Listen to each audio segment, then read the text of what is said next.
Hi, I'm Dr. Debbie Zakarian. I've been working many years at the district, university, and professional development levels about the important topic of teaching students living with trauma, violence, and chronic stress.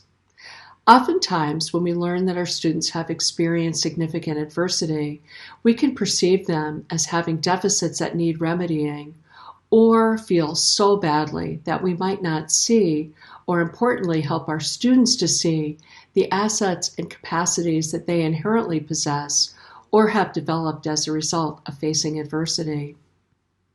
Personally, when I think back to my first years in public education, I remember working at a high school with a student who'd experienced the trauma of being in a war in her own country. She'd been separated from her family and come to the U.S. alone.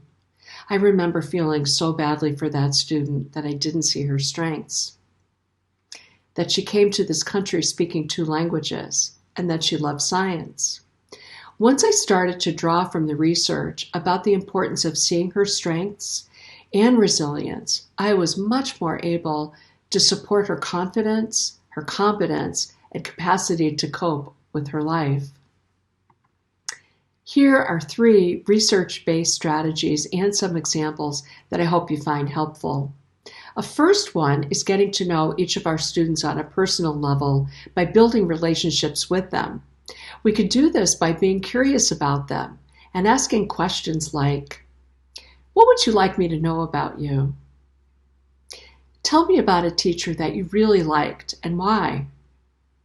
"Tell me about something that's been challenging in your life."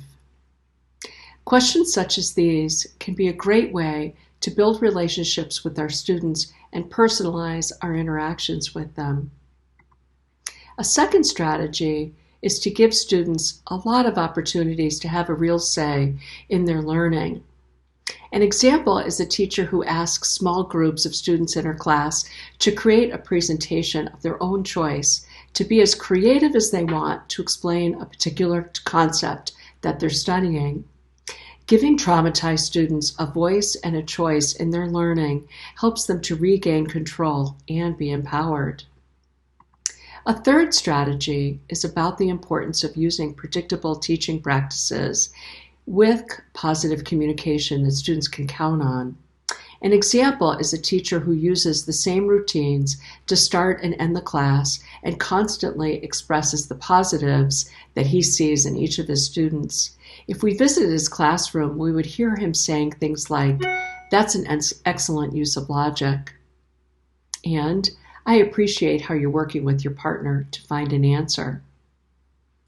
I hope these 3 strategies are helpful and wish you my best using trauma-informed practices. Thank you.